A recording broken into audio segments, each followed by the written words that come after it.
花70多万救下这些猫，对我跟小智来说是一件很有意义的事。1月18号，猫咪犬分院这边的室内已经装修完了，然后我们连夜打扫卫生，想赶紧把信阳那边的猫猫都接回来。信阳那边小院的工作人员们都在给猫咪准备转移，有个别体弱的猫猫在出发前还要先进行强饲提供体力。为了转移这些猫，我们选的车全部都是做了保温的，并且都提前打开了空调，保证猫咪在运输的过程当中不受冻。我们一共是包了5辆车，1月19号正式出发，把现场所有的猫咪全部带走。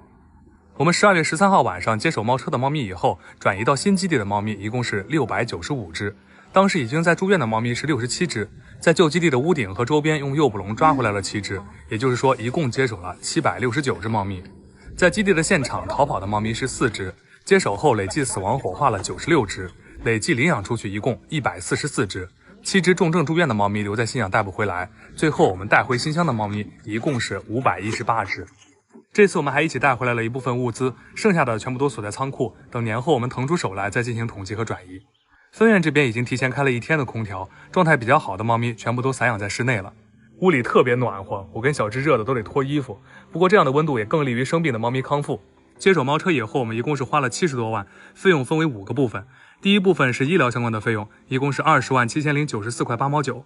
因为我们接手的大部分都是病猫，而且即使是在现场判断没有救治希望的那些猫猫，我们还是想给它们活下去的最后机会，都坚持送医了，所以医疗部分的开销非常多。第二部分是人员薪资，接手猫车以后，所有固定的工作人员全部都是有酬劳的。截止到1月15号，薪资部分的共计花费是85766元。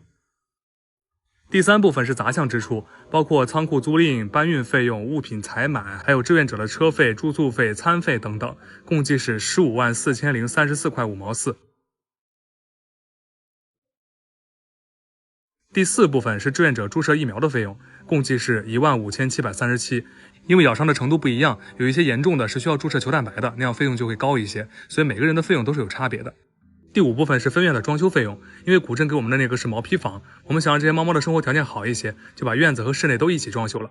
目前统计的装修费用是26.8830块钱，因为院子还没有装修完呢，有一些钱还没有付，后续肯定还是会有增项的。那目前为止所有的开销共计73.1462块4毛3。这些猫猫们到新环境以后都还是挺适应的。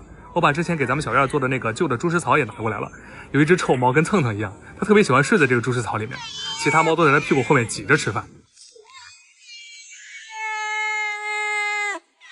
干啥呀？现在房间里面是每个角落都挤满了猫，连卫生间都被占领了。你也太会挑地儿了吧啊！它躲在这儿。哎呦我的妈！这楼梯上连下脚的位置都没有。上楼以后能看到，给咱们工作人员准备的床铺都还没来得及铺呢，就全被这些猫猫占领了。现在散养的都是些状态好的猫咪，之前2区、3区的猫咪都还在分区管理，3区的猫咪呢有一个专门的房间，我们又雇了几个阿姨来专门负责打扫卫生，这样其他人的精力就可以用来更好的照顾这些病重的猫猫。希望过完年以后它们都能好转，一起在分院里面快乐的生活，当然也希望它们能够早日找到自己的主人。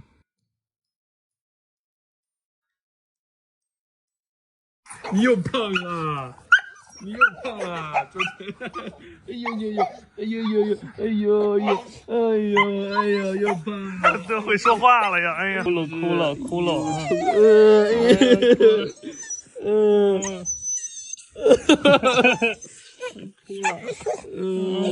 想爸爸是吧？是吧？爸爸不要你了，是不是啊？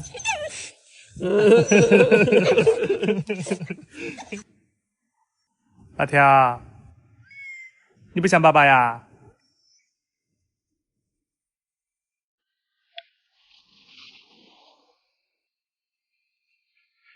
闻一闻。臭猪！你上来一趟挺费劲的。条条，过来。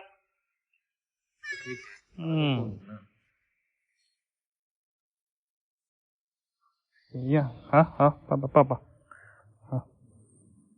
信阳猫车事件从一开始就有人在隐瞒真相。首先，猫咪的数量，前负责人其实一直都知道。办手术他能找到你们，肯定前期肯定也调查过了，也信任你们，是吧？办手术的一开始我不接受的，办手术的找这个说找那个说，把猫和狗都安到我那儿。但后来到下午拉到我那儿的时候呢，这一帮女人，就那个女的带了一帮人上我那儿去闹，再抢。哎，我说的好了，我一看事情不对，他找了一群水军在那攻击我。当时他给办事处打的条子是994磅。25号到现场的时候，我们就看到了信阳当地处理的真的很快，他们早早的就到了现场。最先是安排当地有资质的黑马石收容中心来收留这些猫狗，但是前负责人带人过去，一定要把猫带走。之所以能带走，是因为他签了保证书，上面清晰的写了990只猫。可是他没有告诉任何人他知道猫咪的数量，还一直对外宣称是2000只猫。为什么？因为猫越多，关注度越高，收到的钱和物就越多。我们担心前负责人没有经验，处理不好，还专门告诉他不用担心钱和物资。然后再一个，你们直播的时候就不要一直去提倡什么军统之类的这种事情。没有，我这里人太多了。然后你看网上这种人骗的，你们都得背锅。比如有一些绝育什么的，这真的需要钱来弄的。让这种大的来对接，品牌啊跟达人来对接，散的就尽量不要去接了。这个我们去聊一下，都能很快的那个募捐起来。这个事情我们去聊。我们都已经交代得很清楚了，让他不要到处募捐，我们可以出面联系品牌来解决资金问题。可是之后他还一直在对外募捐，物品都已经塞满了好几个仓库了，还一直在要。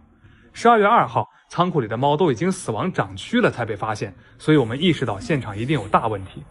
于是12月3号，我们召开了会议，叫停了募捐，并承诺接下来产生的费用由我们来承担。为了解决志愿者不足的情况，我们还主动提出支付酬劳。于是12月4号，他们发布了公告，停止募捐。叫停募捐的当天，我们就结清了医院的1.3万欠款。后面我们开始盘点现场猫咪的数量，就发现数字根本对不上，有一批猫凭空消失了。而且12月6号，记者又在现场的墙壁里发现了猫咪的尸体。他们甚至还推卸说，是因为记者过来耽误了，才导致没有及时发现尸体。12月7号开始，猫咪的数量就已经减少到了600多只。为了不让猫咪继续死亡，我们联系了陈医生，在12月9号去给志愿者们做培训。结果12月9号，志愿者们没人来。前负责人说是因为志愿者们根本不听话，但是现场的志愿者告诉我们，他们根本就不知道医生要来，因为他们告诉医生说现场一个志愿者都没有，我们一俩都在。后来志愿者越来越少，因为大家干活辛苦，却连基本的吃喝都不能保证。现场的盒饭难以下咽，但同时费用公式里又有着高额的盒饭费用。这种情况下，前负责人却说，你以为志愿者吃了饭就会好好干活吗？账单明细里清楚地写了给志愿者打狂犬疫苗的费用。可是我们接收以后才知道，有些从头到尾一直在帮忙的志愿者根本就没打过疫苗，还是来我们这边以后我们带着去打的疫苗。志愿者打疫苗这么重要的事都不在意，又怎么指望他们能对猫咪负责呢？可小的猫就是绝育，头天这么小，第二天下午就死了，我亲眼看见的。当时他们医疗负责人跟我们说的是，爪子受伤的猫咪如果做了麻醉，就绝育同步做，最后变成连3个月的幼猫也被做了绝育，这是一回事吗？后来我们去各个医院对账单，没想到对外公示的明细里还夹杂了前负责人自己猫咪的治疗费用，根本就是无法核对的糊涂账。现在他已经把这笔钱补给了线上记账的负责人，这一笔错账不可怕，可怕的是我们从他公布的账单里面根本就没办法确认每一笔费用的真实性。还好我们早就和所有负责人说清楚过，我们不经手任何钱和物，只负责出钱出力，怕的就是后期有人想往我们身上泼脏水。对方称从未使用过除恒丰仓库外的其他物资，可事实是均由我们助理出库的物资我们全都有记录，而且之前的志愿者都能够证明，并且在我们接手之前，我们也好，我们的助理也好，都只是以志愿者的身份过去协助工作的。但他口口声声地说4个仓库都是我们助理负责的。我想问，我们一个助理能掰成4块吗？账单是别人记的，仓库是别人管的，钱和物资是大家出的，那负责人的作用是什么呢？后来猫咪的数量越来越离谱，于是我们让负责人确定好最后的数量。13号凌晨3点多，我们抵达信阳，数出现场的猫咪，从12号晚上统计的670只变成了720只。这些猫是怎么多出来的？没有人能说得清。我们11月25号第一次到猫车现场的时候就看到了，有很多好看的品种猫。相信关注这个事件的人，大家都有目共睹。但是我们接收以后盘点出来，一共就只有10只品种猫了。品种猫大多数都有过主人，打过疫苗，所以它们其实拥有更高的存活率。可以看得出来，它们的状态大多数反而更健康，但是很多品种猫都不见了。猫车这么多猫，一直以来都被关在狭小不通风的屋子里。前负责人一直说找不到合适的场地，可是他自己的基地真的是我们目前为止见过的最大的基地了。哪怕他把猫车的猫咪接过来，把原有的猫咪隔离起来，这个场地也完全够了。目前新基地的猫咪都在进行分区管理，我们在积极治疗所有的猫，但是因为拖了太久，现在光住院和病重的猫咪就有将近300只。我们还了解到，因为我们没有跟前负责人签字确认我们接手猫咪的数量，所以现在那些人正想办法把之前猫咪大量死亡的脏水往我们身上泼。而且我们现场的志愿者里还被插入了卧底。昨天凌晨，现场人很少，有一只猫状态很差，志愿者就抱着猫在那哭，然后就被卧底拍下来传到了之前的志愿者群里，造谣我们不管猫咪死活，给猫安乐。而且之前的负责人之一还在群里公开表示要一直黑，莫须有的也黑。光照顾这些猫已经很辛苦了，我们不想再浪费时间和精力跟这些人斗智斗勇。为了避免类似情况的再次发生，我们只能把相关人员的工钱结清，换成新的全职人员。后续猫咪的情况会通过视频或者直播持续给大家更新，谢谢大家。